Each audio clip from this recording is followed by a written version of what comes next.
Je suis Dorit Naon, j'écris les posts LinkedIn des chefs d'entreprise, je forme leurs équipes à LinkedIn, je suis autrice et chroniqueuse télé.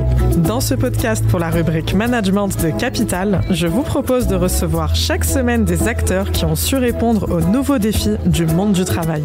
Remue Manage, le podcast qui secoue le monde du travail. C'est la fondatrice de Meuf, le premier réseau social 100% consacré aux femmes. Avant ça, elle avait la marque de vêtements Meuf Paris qui a notamment réalisé des pièces pour le clip Balance ton quoi d'Angèle. Bonjour Claire Succo. Bonjour. Alors, si t'es pas freelance en 2024, t'as raté ta vie. Deviens entrepreneur et tu gagneras 10 000 balles par mois, mais en travaillant 2 heures par semaine. Si tu gagnes pas 10 000 balles par mois en freelance, c'est que tu le fais vraiment exprès. Source, les posts LinkedIn, on connaît. T'inquiète frérot. Tu penses quoi de toutes ces injonctions à l'entrepreneuriat ? Facile, rapide, avec une réussite promis en 3 heures. C'est insupportable. C'est bien loin de la réalité de l'entrepreneuriat et c'est terrible parce que ça fait croire des choses complètement fausses à des gens qui foncent dedans et qui se cassent la figure méchamment derrière, quoi. Donc non, c'est absolument pas la réalité. L'entrepreneuriat, c'est génial, hein. J'adore ça. Je serais pas entrepreneuse sinon. Mais c'est dur. C'est super dur. Et il faut pouvoir le dire aussi, quoi. Il faut arrêter de penser qu'on peut. Moi, j'ai gagné mieux ma vie quand j'étais serveuse qu'aujourd'hui où je suis entrepreneuse, hein, pour l'instant. Hyper intéressant. Peut-être que, voilà, c'est sûr qu'après, oui, l'entrepreneuriat, c'est une voie où si ça paye, tu peux devenir très riche, très vite. Et c'est un moyen de s'émanciper hyper vite. Quand ça marche, mais ça marche pas toujours, hein. Donc tu peux pas le faire que en pensant à ça et tu peux pas te dire ok, c'est comme ça que je vais devenir millionnaire et faut pas le faire pour ça, quoi. Bien sûr, la quête du why avant l'argent et la liberté, qui d'ailleurs c'est l'illusion de la liberté, hein, parce que on est entrepreneur, certes on gère notre temps, mais la charge mentale elle est réelle. Ouais. Donc de cette façon tout ça on va y venir. Alors moi je vais te faire réagir à la génération Z dont tu le sais je suis en amour, ils sont hyper inspirants et notamment du point de vue de l'entrepreneuriat. Donc selon une étude d'Oxford Economics, 61% de la génération Z veulent être entrepreneurs. Donc ces jeunes nés entre 95 et 2010, on le rappelle, 72% veulent créer une entreprise, toujours, et encore 72% n'aiment pas recevoir d'ordre. Il y a donc une quête de liberté qui se devine. Donc, ça rejoint ce que je te disais tout à l'heure. Est-ce qu'elle est réelle, cette liberté, quand on est entrepreneur, selon toi, ou est-ce que c'est une utopie ? Il y a une certaine forme de liberté, c'est sûr. Tu peux décider si tu préfères bosser la nuit, par exemple, c'est possible. Si tu veux bosser comme un ouf pendant 7 jours et te reposer 3 jours, tu peux. Enfin, oui, t'es ton propre patron, donc tu décides après. Finalement, tu dois composer avec d'autres gens pour que ton entreprise fonctionne. Donc, tu dois quand même te conformer à plein de choses, t'as plein d'obligations. Et en général, tu te retrouves à travailler beaucoup plus que si t'étais salarié. Et puis, tu penses tout le temps à ta boîte. Donc, en fait, le travail ne s'arrête jamais. Donc, oui, t'as une liberté. Et c'est génial. Et moi, c'est ce qui m'attire dans l'entrepreneuriat, évidemment. Mais après, faut faire attention à pas se construire sa propre prison, en gros, quoi. Tu vois ? Qu'est-ce que t'entends par sa propre prison ? En se disant, ok, je suis libre et tout, mais en fait, tu te mets tellement de pression que tu te mets plein de choses. Et tu vois, enfin, moi, j'ai eu des phases complètement comme ça dans l'entrepreneuriat, où finalement, tu te retrouves, tu sais même plus pourquoi tu fais ce que tu fais, et où tu te retrouves avec plein d'obligations, plein de choses où tu dis, faut que je fasse ça, faut que j'aille là, faut que j'aille voir ces gens, faut que machin. Et en fait, tu te crames, quoi. Tu te crames hyper vite. Et donc, tu es dans ta propre prison. Mais on va y venir à ça parce qu'on parle énormément des burn-out chez les salariés et à juste titre. On parle énormément aussi du droit à la déconnexion chez les salariés. Mais en réalité, en fait, il manque quelque chose dans l'entrepreneuriat. C'est le fondement du management. C'est le cadre et la structure. On n'en a aucun. Donc, à partir de là, ça laisse cours à un libre arbitre et surtout quand tu viens pas des milieux où tu te dis que l'entrepreneuriat c'est un petit peu ton environnement, quand tu sais que c'est pas ton monde, tu sens que tu dois pas te battre mais en tout cas prouver 15 fois plus et t'as vite fait d'avoir justement un agenda énorme et de pédaler beaucoup plus. Donc effectivement, oui, tu te crames. C'est important, je pense, de rappeler que l'entrepreneuriat, d'ailleurs, c'est à 2 niveaux. Il y en a, enfin, on va pas se mentir, ils ont peut-être plus de facilité de porte ouverte de par leur contact, leur contexte familial. Mais quand t'es là, tu débarques et tu viens de milieu précaire ou quoi, bon courage pour t'en sortir d'un entrepreneuriat. T'as pas les codes, t'as rien, quoi. Complètement. Je suis complètement d'accord. Il y a 2 sortes d'entrepreneurs. Ouais. Ce qui est super avec Internet, c'est que c'est de plus en plus possible de devenir entrepreneur sans venir de ce milieu. Ouais. Mais clairement, quand tu démarres ta boîte avec 500 000 que tu as eu en 3 coups de fil parce que il y a papa, tonton, merci, et le copain de tonton qui donne ça comme ça, t'as pas du tout le même rapport au boulot. Moi, j'en ai vu plein. Ça fait 7 ans que je suis entrepreneuse. J'ai fréquenté énormément d'entrepreneurs. J'ai toujours été celle qui venait de plus de la Hesse, on va dire, mais quoi. Moi aussi, la Hesse totale. Tu vois, on se comprend. Bien sûr qu'on se comprend. Et du coup, oui, tu le vois, cet écart. Et d'ailleurs, je le voyais qui ne travaille pas du tout de la même manière que moi, mais pas du tout, travaille beaucoup moins. C'est pas le même rapport au boulot. Tu vois que même au niveau de la gestion du stress. Oui, c'est pas pareil. Ouais, c'est pas pareil. Eux, tu sens qu'en fait, il y a une forme de sérénité et de sécurité derrière. Exactement. Enfin, on peut pas parler à la place des gens, mais quelque part, ça respire un petit peu au pire, même si ça plante, c'est pas grave parce que j'ai la famille, j'ai ci, j'ai ça. Alors que toi, tu sais que derrière, c'est pas tu joues ta life, mais presque en fait. Donc derrière, forcément, tu prends pas les choses pareilles. Mais je pense que, ça me fait plaisir que tu dis ça. On n'en parle pas assez de cet entrepreneuriat à 2 niveaux. Vraiment, j'insiste. Il y a clairement 2 écoles d'entrepreneurs. C'est une réalité. Complètement. Et je suis contente que la 2e gagne du terrain. Ouais, nous, on est là. En plus, on est des meufs, voilà. On a toutes les tarmes. Je te promets. On gagne du terrain, et heureusement. Mais ouais. Parce que ça donne de l'espoir, tu vois. Là, on est là, on transmet aussi quelque chose. Pour dire que l'entrepreneuriat, non, t'as pas un starter pack tout fait. Avec des gens qui sont préconçus pour être entrepreneurs, et les autres, en gros, ils sont là pour galérer, non? On peut transformer ça. Complètement. Pour ça, je suis trop contente que tu sois là.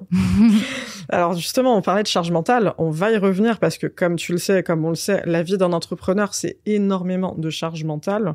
C'est un parcours du combattant. Faut avoir un mental d'acier. Faut savoir trouver des plans B, des plans C, savoir bien s'entourer, avoir une super résistance émotionnelle avec tous les hauts et les bas. C'est super dur. Il y a énormément d'entrepreneurs qui sont toujours sur le fil de dire je vais tout laisser tomber, il y a trop de sacrifices, il y a trop d'épreuves, c'est trop dur. Est-ce que c'est trop dur, je vais tout laisser tomber, ça t'est déjà arrivé? Et est-ce que tu peux nous en parler? Ouais, bien sûr, ça m'est arrivé plein de fois. Je pense que c'est juste totalement normal, totalement naturel. Il faut pas avoir honte de ce sentiment-là. C'est toujours compliqué, je pense, dans l'entrepreneuriat de savoir quand est-ce qu'il faut s'acharner et quand est-ce qu'il faut lâcher. Parce que un entrepreneur, c'est quelqu'un qui s'acharne. Par définition, c'est quelqu'un qui va pas écouter les non, qui va se battre, etc. Et en plus, quand t'es entrepreneur, en général, quand tu commences, tu te prends plein de non, plein de ça va pas marcher, plein de gens qui y croient pas. Si t'y arrives, du coup, toi, tu te dis, voilà, tout le monde m'avait dit, t'as vu ce que j'ai réussi à faire. Donc, la 2e fois où ça va t'arriver, tu vas te dire, attends, mais la dernière fois, on m'avait dit que j'allais pas y arriver, j'ai réussi, donc je vais continuer de m'acharner. Et parfois, tu t'acharnes même contre toi-même parce qu'en fait, au fond de toi, t'as plus envie de faire ça, t'es plus aligné. Mais parce que t'as commencé, tu veux finir ton truc. Et c'est là où tu te crames vraiment de manière parfois assez violente. Donc, oui, évidemment, ça m'est arrivé à plein de reprises, ça m'arrive encore et ça m'arrivera encore. Ça fait partie du jeu quand t'es entrepreneur. Et je pense que c'est des moments aussi qui viennent te mettre un peu en alerte parfois. Te dire, attends, là, peut-être que justement, tu en donnes un peu trop, tu t'oublies un peu. Peut-être qu'il faut te recentrer un peu plus sur toi. Moi, je le prends souvent comme un signe de, OK, il faut que je me reconcentre sur moi. Il faut que je me rappelle que je ne sauve pas des vies, enfin peut-être. Oui, dézoomer un petit peu sur mais soi-même. En tout cas, je suis pas chirurgien du cœur en urgence, donc en fait, ma présence n'est pas indispensable à tout moment. Je peux prendre du recul pour voir, comprendre, savoir ce que j'ai envie de faire, où j'ai envie d'aller, etc. De toute façon, quand t'es entrepreneur, t'es un peu ton propre produit, hein. Donc si tu prends pas soin de toi, ta boîte elle ira pas bien. Et le plus dur, est-ce que ça serait pas finalement justement la gestion des émotions? Parce que, en soi, on a tous, je pense, un schéma entrepreneurial qui est plus ou moins équivalent. On a des clients qui rentrent, qui sortent, on a des factures qui sont pas du tout les mêmes d'un mois à l'autre. Et c'est selon comment nous, on le gère. Et ça, c'est propre à chacun. Donc, Enfin, moi, j'aime beaucoup dire, et pour moi, c'est une réalité, et tu me diras ce que t'en penses, que si t'as pas vraiment un mental d'acier et une capacité à avoir un énorme détachement émotionnel, à ne pas prendre les informations de premier niveau, tu ne peux pas y arriver, vraiment. Oui, c'est sûr que de toute façon, l'entrepreneuriat, je pense que c'est pas fait pour tout le monde. Il faut arrêter de dire ça. Clair. Ah, mais clairement. C'est fait, je pense, en tout cas, je pense que, tu vois, ce que tu disais tout à l'heure sur la nouvelle génération qui a envie d'être indépendante et tout, je pense que c'est un truc qu'il faut écouter, et que potentiellement, on va avoir des nouvelles manières de travailler, où il y aura de plus en plus de gens peut-être qui sont indépendants, mais pour moi, c'est quand même, c'est pas la même chose tu vois, t'as des gens qui sont indépendants, mais qui font toujours la même chose, dans le sens où ils ont 3 clients, ils savent qu'ils gagnent leur vie avec ça, ils n'ont pas besoin d'aller chercher plus loin, etc. Je pense que il va y avoir de plus en plus de monde comme ça. Et ça, c'est chouette parce que ça veut dire que les gens feront plus ce qu'ils aiment et qu'ils s'organiseront aussi comme ils ont envie. Et donc, ils auront un peu l'avantage de la liberté d'entreprendre. Et ça, pour moi, c'est un modèle qui va se multiplier. Après, pour moi, c'est encore différent d'avoir plein de projets, ou d'avoir une entreprise, où tu gères des gens, bien sûr, où tu sais pas exactement combien de chiffre d'affaires tu vas faire chaque mois, où il y a tout un stress, etc., qui se rajoute. Donc, les lignes sont en train de bouger. C'est hyper intéressant. Et ça va être hyper intéressant de voir un peu, comment ça se passe. Mais après, c'est sûr que dans le fond, il y a une espèce de mode de l'entrepreneuriat qui est parfois un peu insupportable et anxiogène, très loin de la réalité.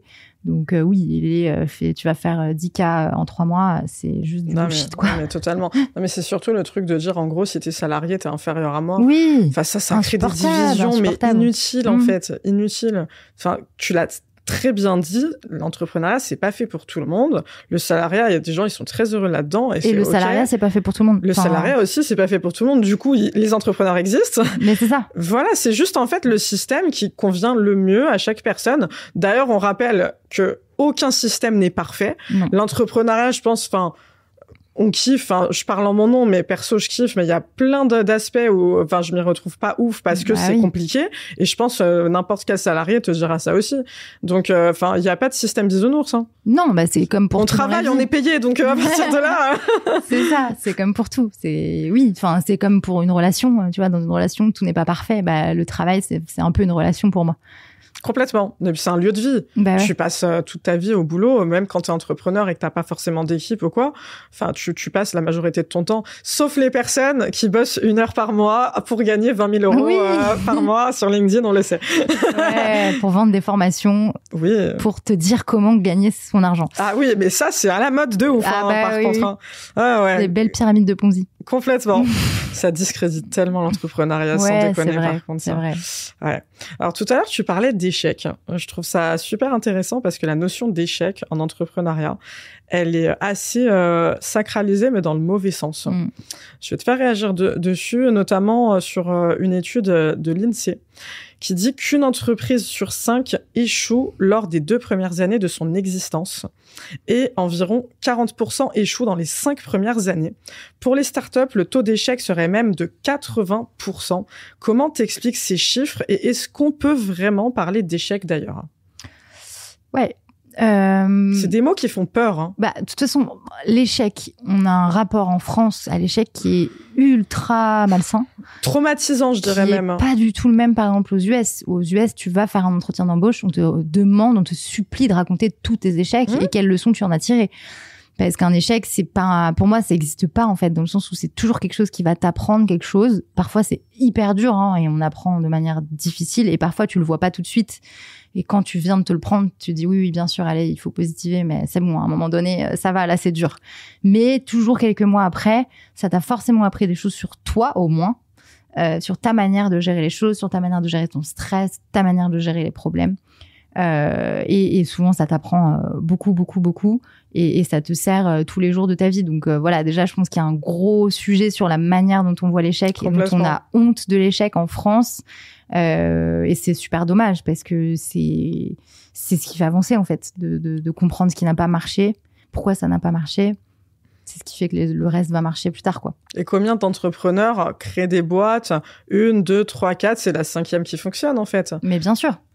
Voilà. T'essayes, t'apprends, tu recommences, tu fais des produits différents et c'est OK. Et après, sur les stats que tu disais, je pense qu'il y a un autre sujet, c'est que bon, là, ça s'est un peu calmé, mais il y a une espèce de bulle à un moment où tout le monde levait des fonds en 2 secondes sur un PowerPoint, etc.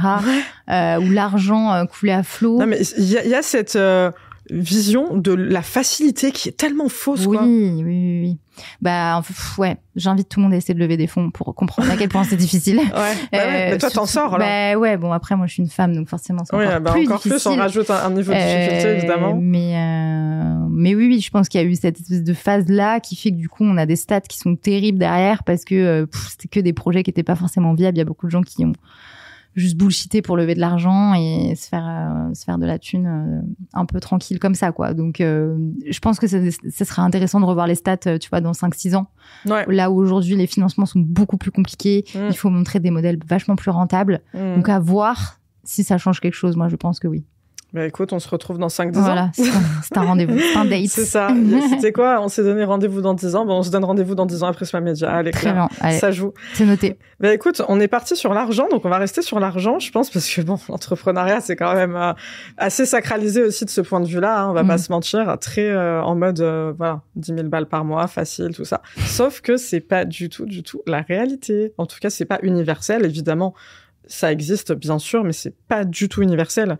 Selon l'INSEE, toujours, le chiffre d'affaires annuel moyen d'un auto-entrepreneur, c'est 13 540 € et pas mensuel, mais annuel. Je précise bien annuel. Ouais.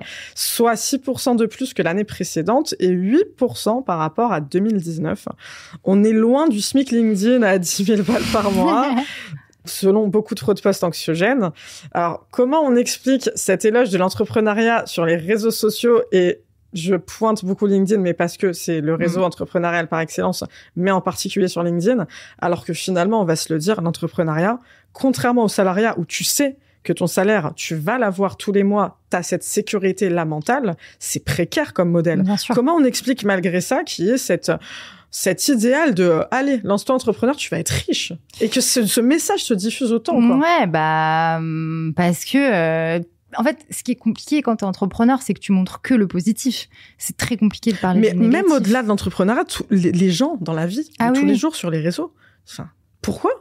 Parce que il y a cette espèce de truc de rêve de pouvoir d'un coup un peu craquer le système. C'est la honte de galérer? Non, je pense pas que ce soit ça. Je pense que juste les gens ont envie de rêver, quoi. Ont envie de rêver, et ça fait rêver en fait de voir des gens passer de 0 à 100 comme ça. Mais bon, le problème, c'est qu'on voit pas tous les sacrifices derrière. C'est que que la phase émergée de l'iceberg, quoi. Est-ce que ces gens qui partagent que le côté je gagne 10 000 balles, probablement qu'ils l'ont gagné une fois sur je sais pas combien d'années, non mais tu vois, et pas les mauvais côtés, est-ce qu'ils auraient honte de leur moment de doute, de remise en question, de tout ce qu'on sait qui compose pourtant l'entrepreneuriat? Sinon, pourquoi t'en parles pas? Plein d'éléments. Tu vois, après, bon, je pense que les gens qui sont là à 10 000 par mois pour vendre des formations, etc., bon, moi, je considère pas que ce soit vraiment des vrais entrepreneurs. Mais, désolé, ça s'est fait. Ouais, ça s'est fait. Ça Next. tire à balles réelles. Exactement. On n'a pas le time, ça tire tellement à balles réelles, on adore. Mais par contre, tu vois, moi, dans mon cas, pour parler de moi, ce sera toujours plus simple. Oui, bien sûr. Je peux pas beaucoup parler des difficultés.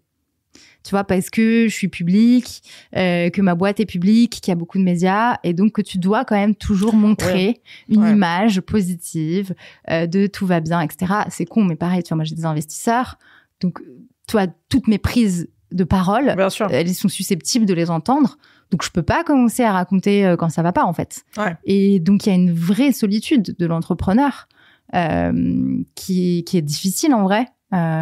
Et qui est problématique parce que du coup c'est vrai qu'on parle que du positif, on montre que le positif, mais souvent on est coincé là-dedans. Moi je me sens coincée là-dedans et c'est très difficile, et moi j'écris beaucoup des choses que je peux pas publier, peut-être qu'un jour je les publierai, et que voilà, quand j'aurai un peu, quand je serai encore plus puissante dans mon statut entrepreneurial, peut-être que je pourrai me permettre d'en parler, et ce sera avec plaisir parce que j'ai énormément de choses à dire sur le sujet, et sur comment on gère les difficultés quand on est entrepreneur. Mais il y a quand même ce truc-là où je pense que beaucoup d'entrepreneurs se sentent obligés de se taire sur tous ces sujets et c'est terrible. Et pour toi, ce sentiment où tu es obligé de te taire, c'est du fait d'une pression extérieure, où tu te sens, entre guillemets, surveillé, où tu te dis, entre guillemets, je dois des comptes à telle ou telle personne, du coup, tu perds une part de liberté. C'est ça, si je comprends bien. C'est sur quel sujet, tu rentres pas dans les détails, hein, j'ai bien compris, mais c'est quoi, à quel moment, par exemple, tu t'es dit, vas-y, je vais écrire dans mon carnet des choses qui sont pas OK pour moi, mais ça, par contre, je ne peux pas en parler sur les réseaux. C'est quel sujet pour toi que t'estimes pas OK vis-à-vis de, juste de ton équipe, de, je sais pas, de tes invests ou quoi? Bah, ça va être tous les sentiments négatifs, en fait. L'émotionnel, en fait. Tout l'émotionnel. Tout okay. l'émotionnel, tu le gardes, quoi. Après, t'as tes amis, etc. Enfin, tu vois, t'es pas seul.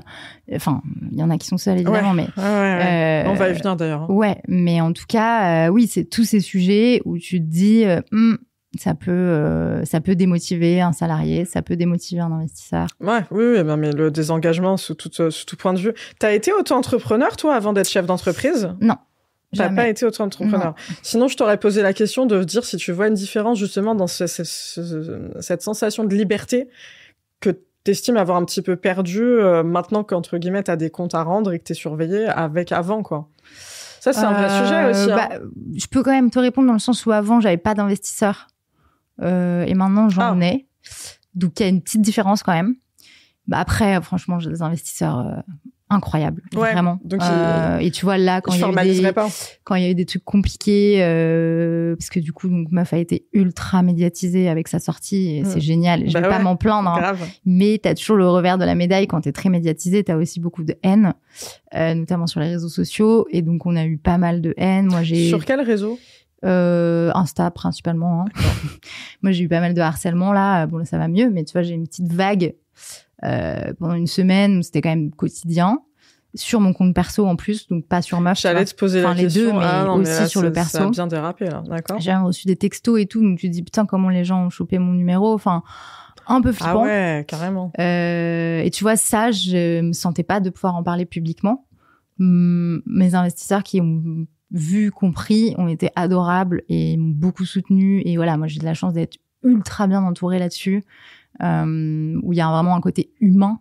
Ouais. Parce que aussi, voilà, enfin, clairement, quand t'investis chez Meuf, t'investis pas que pour ton retour sur investissement. C'est que des gens qui sont très engagés sur le sujet, qui savent que potentiellement ils perdent leur argent, mais qu'ils auront essayé de contribuer à quelque chose de chouette. Donc voilà, ils viennent pas pour faire un x20 dans 2 ans, tu vois. Donc c'est aussi pour ça que j'ai pas des investisseurs qui mettent la pression de ouf. Mais je sais que c'est le cas d'énormément d'entrepreneurs. Dès que tu as des investisseurs, c'est plus compliqué. Mais après, même avant ça, tu vois, j'avais pas d'investisseurs et tu as quand même toujours une image publique à avoir où c'est compliqué de montrer tes failles. Après, moi, je l'ai toujours fait. Si on regarde mes 2 comptes, enfin le compte Meuf et mon compte perso, je l'ai toujours fait un peu. Parce que je trouve ça important et parce que je déteste ces comptes où tu vois des gens sourire en permanence et t'as l'impression que la personne va tout le temps bien. Mais voilà, je pense que c'est assez difficile de se montrer vulnérable quand on est entrepreneur. On est très regardé et ouais, c'est pas évident. Ça t'est déjà arrivé de faire un post pour parler de choses très positives alors que ça n'allait pas du tout? Bien sûr. Bien sûr, bien sûr. Ça m'arrive de moins en moins, mais ça m'est déjà arrivé. Ouais. Ça m'est déjà arrivé. Le dernier, bon, c'était pas pour annoncer quelque chose de positif, mais enfin, oui et non, mais en gros, quand j'ai arrêté la marque de vêtements, j'ai fait un post sur Insta en disant Meuf, c'est fini. Bon, tu connais, hein, il faut un peu attirer les gens pour qu'ils lisent. Donc, et voilà, donc en expliquant que c'était la partie vêtements qui était terminée, qu'il y avait une suite qui arrivait, que ça allait être génial, etc. Et ce post, je l'ai posté un des pires jours de ma vie, mais vraiment quoi. Il était prévu avant, mais je l'avais pas terminé de l'écrire et tout. Mais tu vois, je l'ai posté quand même parce que je me disais justement, je vivais des trucs hyper difficiles à titre perso à ce moment-là. Et j'avais l'impression que j'allais tout abandonner. Et je me suis dit, poste-le parce que sinon, en fait, tu vas pas tu vas pas revenir à meuf, tu vas pas la faire cette appli. Donc en fait, je l'ai postée pour me forcer moi-même, tu vois ce que je veux dire? Ouais, je vois complètement. Mais donc oui, ce post-là, enfin, tu vois, et je me rappelle que j'ai fait des stories ce jour-là pour répondre aux questions. J'étais là, coucou, nanana, alors qu'en fait, 10 minutes après, je suis en train de chialer et de prendre un bain parce que j'avais froid, parce que j'étais trop mal et que voilà, c'était un jour hyper difficile. Donc oui, ça m'est arrivé, ça m'est arrivé plein de fois. Je pense que ça arrive à tous les entrepreneurs. Il y en a qui peuvent, ça dépend de ce que tu fais, il y en a qui peuvent se permettre d'être totalement transparents tout le temps et c'est génial, mais c'est pas le cas de tout le monde, quoi. Ouais, c'est les réseaux sociaux finalement, et puis je dirais même la vie en général. Ne pas présumer de ce qu'on voit sur les réseaux pour penser connaître quelqu'un ou savoir comment la personne va. Les réseaux, c'est pas la réalité, et pour plein de raisons différentes, on ne peut pas toujours, et on n'arrive pas toujours aussi à montrer... je dirais pas la vraie version, mais en tout cas l'entièreté de ce qu'on est, quoi. Ouais, et ça me fait juste penser à une copine qui a lancé un compte Insta d'ailleurs, qui s'appelle Entrepreneur Solitaire, où elle partage anonymement des témoignages d'entrepreneurs sur des fermetures de boîtes, des moments difficiles. Il y a beaucoup de choses à dire. Hyper intéressant. Bon, elle vient de commencer, donc je sais pas encore ce que ça va donner, mais je pense que ça peut être vraiment chouette d'avoir ce genre d'initiative. Et en plus, du coup, c'est anonyme, donc ça permet de pouvoir raconter, de pouvoir se sentir moins seul. Bien sûr. En lisant les témoignages des autres. Donc voilà, j'espère qu'il y a des initiatives qui vont éclore. Je sais que c'est un vrai sujet, la solitude dans l'entrepreneuriat. Ouais. C'est un gros sujet. Ouais. Et si en plus, il y a de plus en plus de gens qui veulent l'être, ça va être de plus en plus un sujet. Complètement. Écoute, la transition, elle est toute trouvée. Moi, je vais te parler de la solitude de l'auto-entrepreneur, mais aussi de l'entrepreneur et du dirigeant. Alors, la solitude de l'auto-entrepreneur et du dirigeant, elle est réelle. C'est un vrai sujet. Juste pour parler des dirigeants, il y en a 45% qui se sentent isolés. C'est une étude de BPI France. Tu es dirigeante, tu es entrepreneur. Tu la ressens ou est-ce que tu l'as déjà ressenti au quotidien, cette solitude face au poids des décisions, à la charge mentale et à la vie d'une entreprise finalement? Alors tu nous as déjà dit que oui, mais du coup, c'est comment au quotidien que tu la ressens, cette solitude? Est-ce que c'est par rapport à ton management avec ton équipe, à des décisions parfois qui sont pas simples, parce que c'est beaucoup ça aussi? Est-ce que c'est plus le côté émotionnel?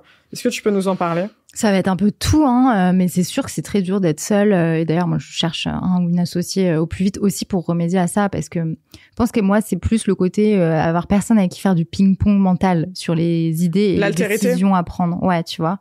Quand tu dois prendre une décision, tu vois, là, je dois prendre une décision sur la tech. Est-ce que j'internalise une partie ou est-ce que j'internalise tout ou est-ce que j'externalise une partie? Il y a pas de bonne réponse, voilà. Mais c'est des trucs où oui, quand t'es tout seul chez toi à réfléchir dessus, tu te sens seul et t'as besoin de pouvoir faire du ping-pong mental avec d'autres personnes. Donc si t'as pas d'associés, ça peut être des amis entrepreneurs. Attention quand même à ça, parce que des fois c'est pire. Ouais, complètement. J'ai entendu plein d'histoires. Ouais, voilà. Mais d'ailleurs, c'est une galère de se séparer de son associé. Oui, complètement. Mais de toute façon, en fait, quand t'es entrepreneur, en général, tu fais souvent des choses qui n'ont jamais été faites. Donc, il n'y a pas d'exemple à suivre. Enfin, tu vois, tu peux t'inspirer, te dire, OK, lui, il a monté ça, il a fait comme ça, etc. Mais ce que tu fais est nouveau. Tu produis des choses qui sont nouvelles. C'est pour ça que t'entreprends. Pour résoudre des problèmes, pour parler de sujets, etc. Donc, t'es libre de faire ce que tu veux, et en même temps, cette liberté, parfois, elle fait flipper, quoi, parce que tu te dis, mais quelle est la bonne décision? Après, quand t'es entrepreneur, de toute façon, tu prends plein de mauvaises décisions. Il faut vraiment s'habituer à ça, à se dire, voilà, je prends des décisions, je les prends au plus vite, et forcément, parfois, je me trompe. Et c'est OK. Et c'est pas grave, il faut juste réussir à gérer derrière. Et moi, des erreurs, j'en ai fait plein, et il y en aura d'autres. Il y en aura plein d'autres. Ouais. Et voilà, en tout cas, ce que je sais, c'est que c'est bien de pas non plus tergiverser 6 mois sur une décision, parce que à la fin, tu sais pas du tout si la solution que tu choisis, elle est mieux que si t'avais choisi autre chose et t'as perdu 6 mois, quoi. Et si on parle un peu socio-humain, parce que moi, ça m'intéresse. Est-ce que toi, tu fais partie des entrepreneurs qui, quand tu t'es lancé, tu t'es dit, je serais très bien toute seule? Et au contraire, c'est bien, voilà, je vais être moi avec moi-même, je vais dépendre de personne, pas de problème d'ambiance, tout ça. Et au final, tu t'es retrouvé dans une situation, et d'ailleurs, au bout de combien de temps, si c'est le cas, ça m'intéresse que tu nous en parles, où tu t'es dit, en fait, ça me rend triste. Ça me rend triste et en plus de ça, comme tu disais, j'ai personne pour me challenger sur mes visions, mes pensées et est-ce que tu as ressenti ce switch? Parce que moi, ça, c'est quelque chose que j'entends énormément autour de moi. Des gens qui étaient trop contents de se lancer entrepreneur en se disant, ils sortaient du salariat, d'équipes un peu toxiques, tout ça, et ils disent, maintenant, c'est moi avec moi-même. Ouais. Et au bout de quelques mois, en fait, les gens me manquent, quoi. Ouais. Un peu l'effet confinement, tu vois. Oui, non, mais c'est sûr. Tu as eu cette euphorie au début? Ouais, moi, quand j'ai lancé la marque de vêtements, du coup, j'étais seule. Et j'étais plus seule au bout de 8 mois, je crois. Donc, quand même assez vite. Pourquoi? Parce que trop de travail. Ouais, trop de travail, voilà. Trop de travail. Pas pour cette raison-là, quoi. Ouais, non.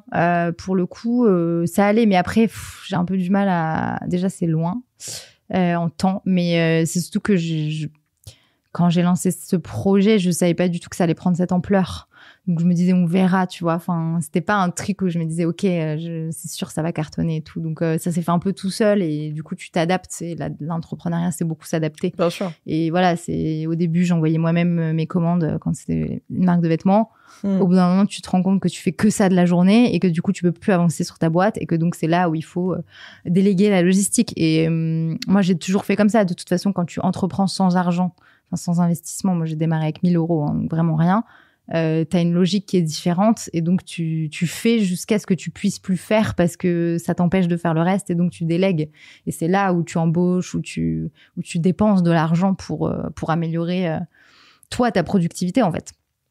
Mais je sais plus du tout. J'ai l'impression que je suis partie dans tous les sens. Non, mais t'inquiète. De toute façon, on est sur le sujet. Ouais, voilà. Mais en tout cas, je ne sais plus quelle était ta question. Je t'ai lancé sur la solitude de l'entrepreneur à la base. Ouais. Ouais, tu vois, on est toujours dans le thème, donc bravo, félicitations.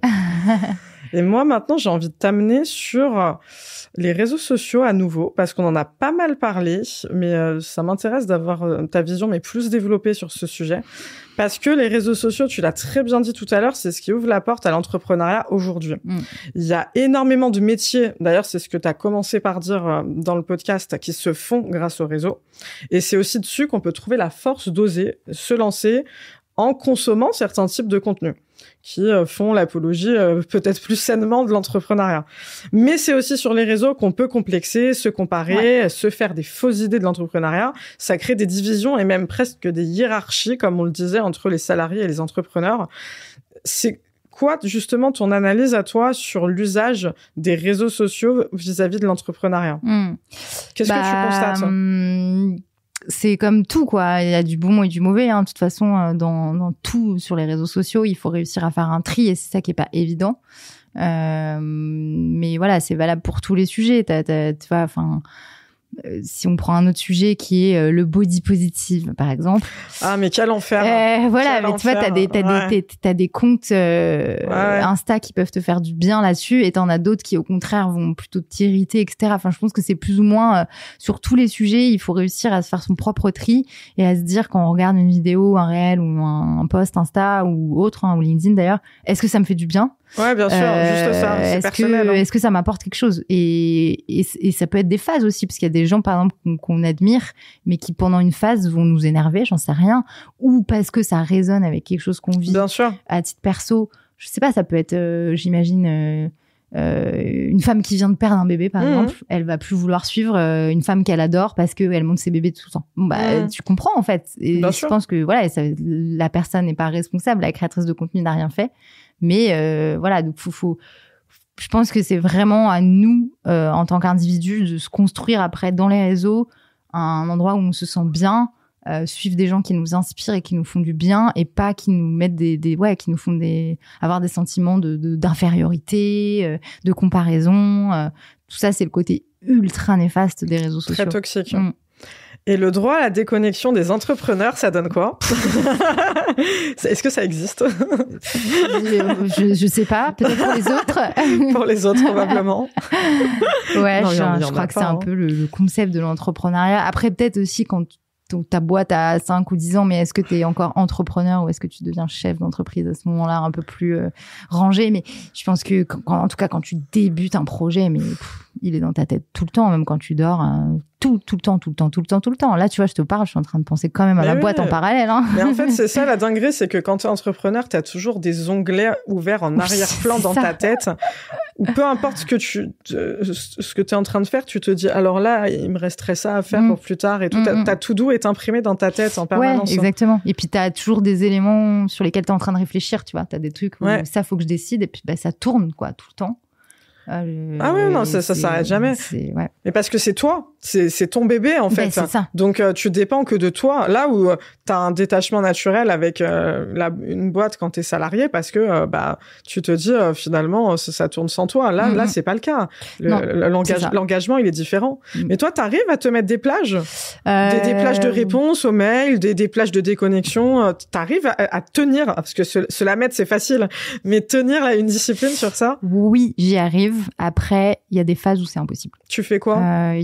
Alors moi, ce qui m'aide beaucoup, enfin moi, je me suis quand même mis beaucoup de cadres. Je pense que quand t'es entrepreneur, t'es un peu comme un sportif de haut niveau. Hein. Tu dois avoir une vie assez cadrée. Après, je sais qu'il y a des gens qui sont pas d'accord avec ça. Voilà, c'est ma manière de penser. Bien sûr. Mais je pense qu'il faut avoir une certaine discipline et notamment prendre soin de soi. Donc bien dormir, bien manger, bien bouger, faire du sport, marcher, faire attention à son corps aussi. C'est important de le préciser parce qu'il y a beaucoup de sédentarité chez les entrepreneurs. Ouais. Et en vrai, on a vraiment besoin de bouger. Et quand je dis ça peut être juste aller marcher 1 heure par jour, c'est très bien aussi, t'es pas obligé de courir ou d'aller à la salle, mais en tout cas, voilà, faire circuler un peu l'énergie, en gros. À fond. Après, il y a des phases où c'est impossible. Là, je sors d'une phase d'1 mois où j'ai pas fait de sport, alors que j'en fais quasi tous les jours, tu vois. Ça te manque? Ah oui. Oui. Ça me manque beaucoup et je le sens. Je me sens plus tendue. Mais voilà, c'est des phases. Quand t'as une boîte, t'as des moments où tu dois, où t'es dans le jus tout le temps, parce qu'il se passe quelque chose, quand il y a un truc qui sort, etc. Mais c'est comme ça. Et en même temps, de l'autre côté, ça te permet peut-être un jour d'un coup, un mercredi, pas aller bosser, parce qu'en fait, il y a pas d'urgence et que tu peux te permettre de te dire, tiens, aujourd'hui, en fait, j'ai pas envie de bosser et je vais pas aller bosser, quoi. Ouais, donc, les avantages à 2 niveaux, c'est toujours pareil. Ouais, c'est ça. Mais oui, en tout cas, quand c'est important d'essayer de mettre des routines pour pas s'oublier, vraiment penser à prendre du temps pour soi, voir ses amis, ne pas se couper de tout le monde, et ne pas parler que de ça aussi. Essayer d'avoir d'autres choses. Ouais. Ça devient vite une obsession, sinon. C'est ça, en fait, on en revient au détachement émotionnel. Hein. La place que ça prend, finalement, c'est ça, c'est l'impact et l'importance qu'on donne aux événements qui nous arrivent dans notre vie d'entrepreneur. Mais c'est ça. Et c'est toujours prendre du recul. Ok, bon, c'est mon travail. C'est mon travail. Ouais, et comme tu disais tout à l'heure, on guérit pas le cancer, on n'est pas neurochirurgien. C'est ça. Voilà. C'est ça. Est-ce que l'entrepreneuriat, c'est la solution quand on est un salarié malheureux? Non. Parce que c'est quelque chose qui revient aussi beaucoup. Ça fait des années que le salariat ça va pas, mon manager est toxique, machin. Je vais me lancer entrepreneur parce que j'ai jamais testé et peut-être que je serais mieux, quoi. Oui, mais là du coup, ce que tu viens de dire, c'est pas le salariat, le problème c'est le manager. Donc c'est pas parce que ça se passe pas bien en tant que salarié dans une entreprise que c'est le salariat qu'il faut remettre en question. Ça peut être l'entreprise déjà. Oui, mais je pense que tu vas me rejoindre sur le fait que le management en France est malade. Donc par conséquent, c'est le monde du travail qui est malade aussi. Non, mais c'est sûr. Mais il y a quand même des entreprises, oui, heureusement, chouettes où c'est plus agréable de travailler. Donc non, je pense pas que si on se sent mal dans le salariat, c'est pas forcément qu'il faut être entrepreneur. Ça peut être la solution, mais pas forcément. Mais surtout que, les personnalités sont différentes et bien sûr. Il y a des points où tu t'adaptais pas en tant que salarié, mais ça veut pas dire que sur les points majeurs de l'entrepreneuriat, tu vas réussir à t'adapter. Oui. La logique est beaucoup trop binaire et elle manque énormément de profondeur. Ouais, de nuances. Beaucoup de nuances. Mais justement, pour toi, c'est quoi les qualités indispensables pour être entrepreneur? Travail. Beaucoup de travail. Je pense que c'est beaucoup de travail. Franchement, hein, vraiment. Je pense que c'est tout bête à dire, mais vraiment, quoi. C'est du travail, beaucoup plus que 35 heures par semaine. De la résilience. Ouais. Forcément. Beaucoup de résilience. Une envie de voir les choses différemment aussi. une envie de prendre du recul, une remise en question de la manière dont on voit les choses dans la société, et être à l'aise avec ça, être à l'aise avec l'inconfort, être à l'aise avec le fait de tout le temps se challenger, de tout le temps être complètement hors de sa zone de confort et y trouver un intérêt, parce qu'il faut pas être juste dans la souffrance. Donc je dirais ça. Très complet, beaucoup d'autonomie. Ouais, ça, clairement. T'as parlé de quelque chose de très fort tout à l'heure, c'est l'argent. Et justement, le fait que c'est pas un why suffisant. Donc justement, est-ce que tu peux développer cette partie-là? Parce qu'aujourd'hui, c'est une réalité. Hein, on l'a dit et redit. Il y a beaucoup de personnes qui se disent que l'entrepreneuriat, c'est vraiment la voie royale pour créer sa boîte. Est-ce que pour toi, on peut et on doit se lancer en se disant, OK, certes, j'ai un projet, mais l'argent, c'est la finalité. Est-ce que pour toi, l'argent peut être un why et une finalité suffisante pour être entrepreneur? Et si, je pense qu'on a la réponse. Sinon, c'est quoi pour toi un why qui est suffisamment solide pour se dire, OK, là, je me lance parce que c'est la bonne raison, quoi. Je pense qu'il y a 2 cas de figure. Déjà, ça dépend d'où tu viens, évidemment. Parce que oui, il y a des gens qui lancent des boîtes que pour gagner de l'argent, et c'est possible. En vrai, si c'est ça qui t'intéresse, il y a des moyens de faire de l'argent. Après, plus ou moins, hein, voilà. Enfin, j'avoue que je ne m'y intéressant pas du tout.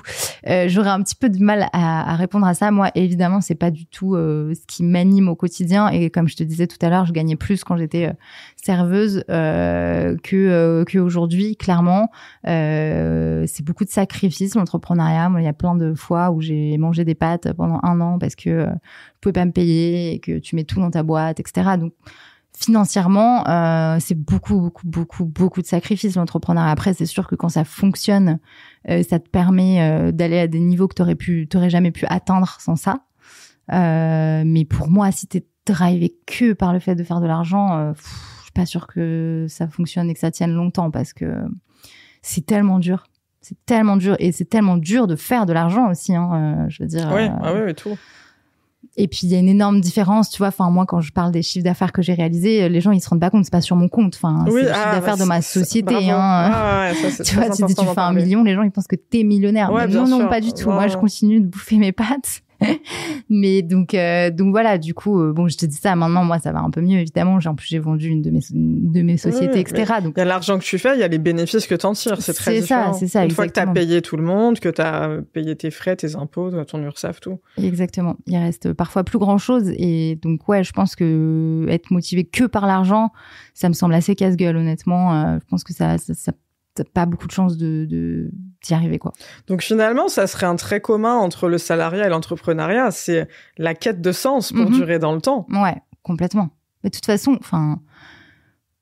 les humains, on a besoin de sens, tu vois. En vrai, on n'a pas besoin d'argent, on a besoin de sens. Mais j'ai l'impression qu'on l'a oublié pendant un moment dans le monde du travail, parce que là, du coup, on bifurquait un peu plus sur le salariat, mais on avait nos parents, nos grands-parents qui rentraient dans un taf à 16, 18 ans et qui restaient jusqu'à la retraite, et qui se disaient, on a encore de la chance d'avoir un boulot. Et depuis le Covid et tout ce qui se passe dans le monde, on se questionne beaucoup plus justement dans cette notion de sens, et ça touche de plus en plus l'entrepreneuriat. Moi, je le vois. Ouais. Je sais pas si toi, c'est une vision aussi que t'as, mais moi, j'ai beaucoup de gens autour de moi en ce moment qui me disent, j'ai fait mon produit pendant un moment, donc des entrepreneurs, et maintenant, je kiffe plus, donc il va falloir se renouveler. Et pourtant, ils font de l'argent, ces gens-là. Ouais, bien sûr. Donc aujourd'hui, on a envie de savoir pourquoi on se lève le matin. Peu importe ce qu'on fait, salarié, entrepreneur. Et c'est cool de se dire que, en fait, on interroge son moi. Bah oui, complètement. On n'est pas là sur l'autoroute, métro, boulot, dodo, on se détache de ça. Ouais, je pense effectivement, comme tu disais, il y a les générations d'avant avaient le même travail pendant 40, 50 ans. Aujourd'hui, quand tu restes 3 à 5 ans dans une boîte, on est là, waouh, bravo. Non, mais grave. Donc, oui, on a une manière de voir le travail qui est très différente. Je pense que on a compris que c'était chouette de se nourrir de plein d'expériences. Et ça, c'est chouette. Et voilà, je suis la première à pas retenir mes salariés, tu vois, quand je sens que c'est plus aligné avec ce qu'ils sont, parce que de toute façon, c'est bon pour personne. Non. Donc, oui. C'est comme si tu retiens quelqu'un qui t'aime plus, tu vois, dans une relation amoureuse, c'est à quoi bon, en fait? On a tendance à le faire, pourtant, mais. Évidemment, oui. Bon, mais ça oui, marche pas.